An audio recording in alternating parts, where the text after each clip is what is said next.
फारिया, एक बार फिर सोच लो, क्योंकि तुमने अब तक जितने फैसले भी किए हैं गलत ही किए हैं तकरीबन।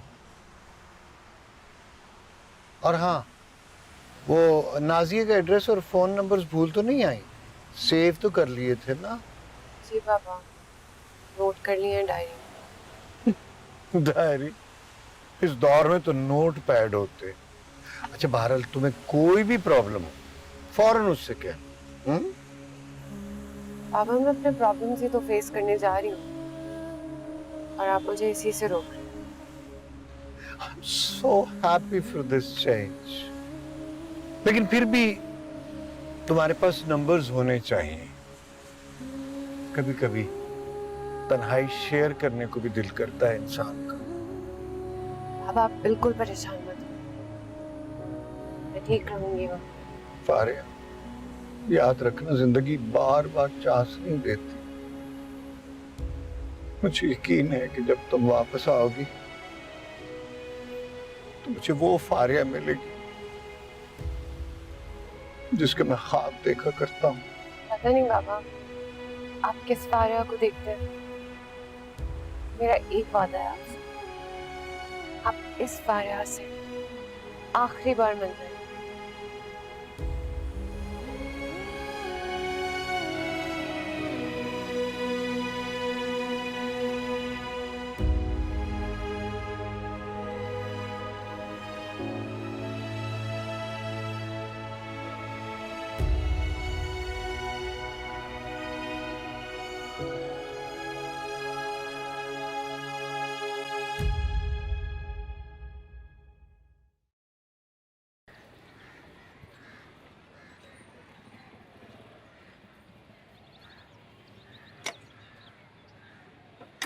अरे कैसे? वेलकम आंटी, कैसी हैं आप? वालेकुम अस्सलाम। आओ। कहाँ रहते हो गुमसुम? बस आंटी, सारा दिन अम्मी के साथ ही गुजरता है। जाहिर है। कैसी है अब वो? मैं भी अपनी तबीयत की वजह से उनसे मिलने नहीं जा सकी। कैसी हो सकती है आंटी? ऐसे लगता है जैसे अंदर से हाथ सी गई है। मरियम के अब्बू के इंतकाल के वक्त मेरी हालत भी ऐसी हो गई थी, लेकिन जिंदगी बड़ी जालिम है, अपनी तरफ खींच लेती है। जी आंटी, लेकिन अम्मी तो जिंदगी की तरफ देख ही नहीं रही। हाँ, मैं जाऊंगी उनसे मिलने। आज अब्बू का 40वां भी है। अरे हाँ देखो, जहन से ही निकल गया था। 40 दिन हो गए।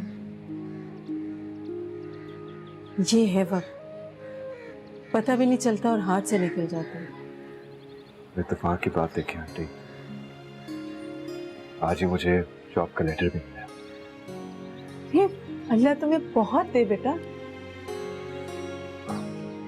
मरियम है?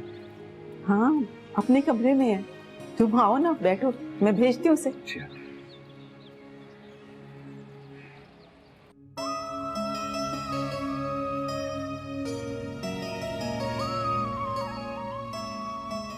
कितनी अजीब बात है ना,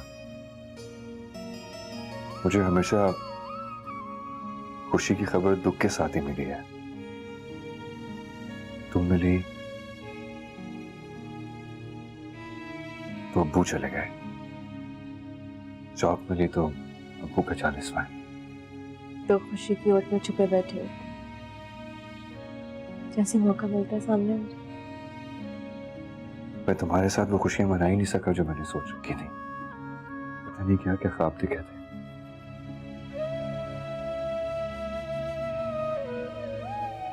देखे थे?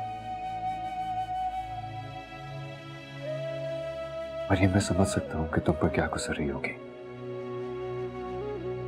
लेकिन तुम खुद देख रही हो अम्मी का क्या हाल है। वैसे तुम रुखसती का इतना बड़ा फंक्शन क्यों जा रहे हो? हमारा निकाह हो चुका है, मैं साथ कैसे तुम्हारे घर जा सकती? ठीक कह रही हो, मैं खुद भी यही सोच रहा था, लेकिन अम्मी से पूछना भी जरूरी है। पहले अब्बू होते थे तो उन्हें साथ में लाके कभी कभार अपनी मर्जी कर लेता था। अब तो सिर्फ अम्मी है। धनी, अजीब गिल्टी सा फील होने लगा है मुझे। गिल्टी? क्यों? कहीं ऐसा तो नहीं कि तुम्हारे घर वाले मुझे जिम्मेदार समझ रहे हो इस वाक़े की? कैसी बात कर रही हो मरियम? धनी, फैसल, अब ये बातें मेरे कान में गूंजने लगी और जितनी देर हो रही है उतना ही लोग। प्लीज लोगों, छोड़ दो लोगों को। हमारे अब्बू की डेथ हुई है, हमारा फैमिली मैटर है। जब सब कुछ नॉर्मल हो जाएगा तो हम लोग देख लेंगे। उनका क्या लेना देना है इससे? पर लोगों की बातों के अलावा भी आंटी को और घर को अब जरूरत है मेरी।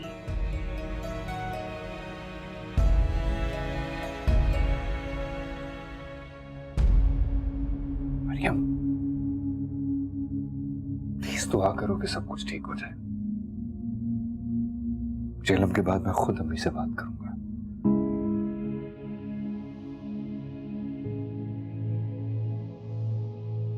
तुम मेरी हो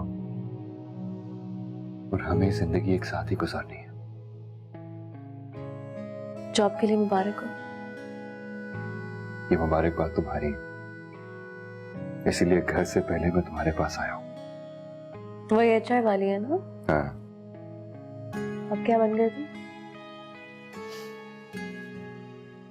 शौहर, मरियम का, तुम्हारा।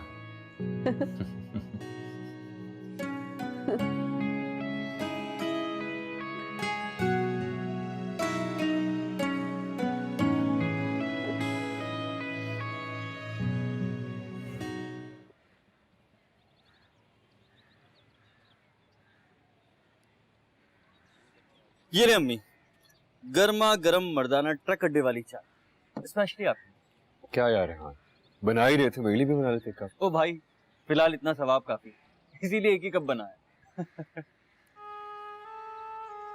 अपने अब्बू के नाम का खाना गरीबों में तकसीम कर दिया। जी अम्मी, दे आए।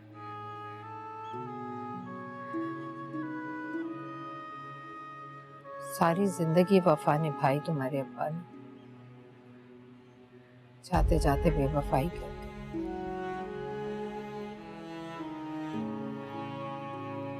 इस तरह से अचानक चले गए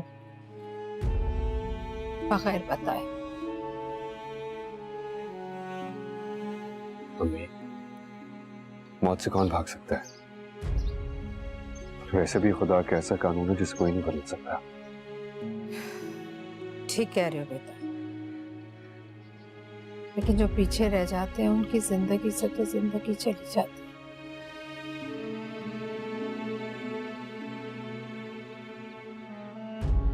अम्मी आज प्लीज खुद को नॉर्मल करें, इस तरह तो आपकी सेहत गिर जाएगी। कैसे करूं नॉर्मल? ये जख्म तो भरने की बजाय रोज बरोज और गहरा होता जा रहा है।